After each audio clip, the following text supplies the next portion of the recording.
Can I begin my remarks by acknowledging the traditional owners of the land on which our Parliament sits, the Ngunnawal and Ngambri people, and can I also acknowledge the traditional owners of the land in which my electorate of Macnamara is based, the Boonwurrung people of the Kulin Nation. I pay my respects to their elders past, present and emerging, and indeed I pay my respects to all Indigenous Australians. It is a profound honour to be elected member of the Australian Parliament, which meets on land which has always been and always will be Aboriginal land. This Parliament has spoken a lot about Indigenous affairs, but has not listened enough to Indigenous Australians.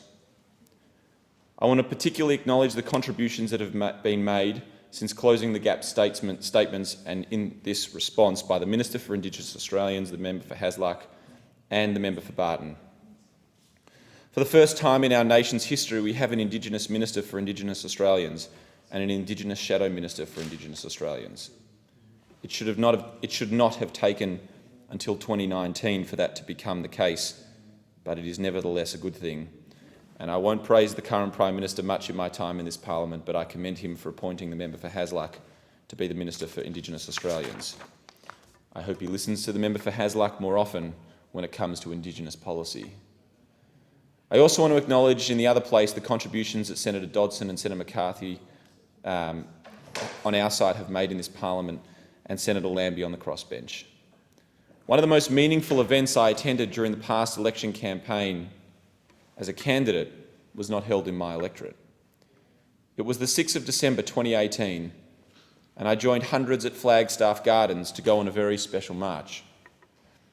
It had been organised by Jewish and Indigenous communities in Melbourne to honour a man called William Cooper, whom the electorate of Cooper has been named after. Because 80 years earlier to the day, just weeks after the Kristallnacht, the night of the broken glass, in which over 90 Jewish people were murdered in a brutal pogrom in Nazi Germany, William Cooper went on a march on his own. An Indigenous man led the world's first and possibly only private protest against Hitler and the Nazis' treatment of Jews. He marched on the German consulate in Melbourne and attempted to deliver them a letter condemning the atrocities that they were committing on behalf of the Australian Aborigines League. I marched proudly that day, 80 years later, with William Cooper's grandson, Alfred Turner, better known as Uncle Boydie.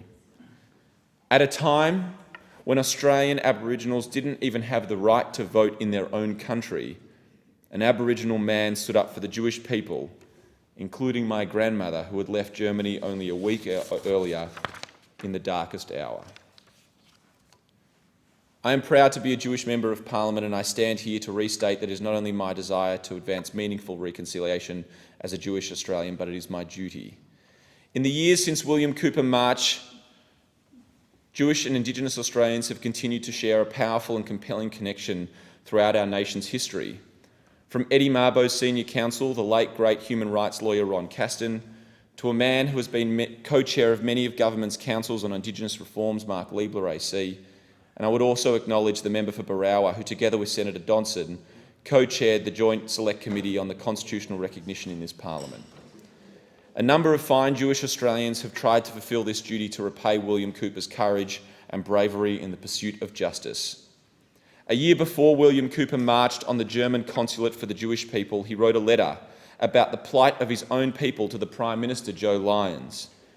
He had a very simple request: give us a voice in our own affairs.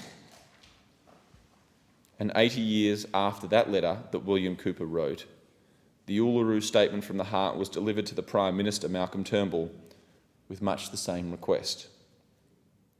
Their request was also very simple, but it was practical and meaningful. It was a practical and meaningful proposal to break out of the seemingly endless cycle of our failures to achieve real reconciliation, constitutional recognition, and improvements in the living standards of Australia's Indigenous people. They asked the government to advance a referendum to create a First Nations voice to the Parliament, enshrined in the Constitution to give them a real say in their own affairs. Their scope and function would be within the control of the Parliament. It was nothing like a third chamber, yet that was the dishonest reason Prime Minister Turnbull gave for rejecting it out of hand. It isn't good enough, and it will be a stain on our history. We have heard in these responses to the Closing the Gap statement that we have failed as a nation in almost every target we have set. We need to break that cycle. We need to be prepared to talk about the things we have failed and the things we need to address. And the answer doesn't lie in changing our targets. It lies in changing what we have done. Things like treaty, things like truth-telling about what was done to our first Australians, the world's oldest civilisation, who were colonised and whom against great atrocities were committed. Maybe we even need to be prepared to talk about how and when we celebrate our National Day and who we are as Australians. But first and foremost, we need to advance this nation through a difficult and meaningful process of a referendum to create the First Nations voice. We need to be prepared to make the case that Indigenous Australians should have a real say in their own matters and the policies that affect them. We need to be brave and we need to be bold. We need to stand tall for Indigenous Australians and fight for their justice, just as William Cooper stood for Jewish people and stood for my grandmother 80 years ago. I'm ready and the Australian Labor Party is ready. It is time to recognise the 65,000 years of history of our great nation. It is time to build a more inclusive future. It is time to be ambitious for the idea of what it is to be Australian. And it is time that we undertook a process of including our First Nations people in the very fabric of our nation, and it is time we did better in closing the gap.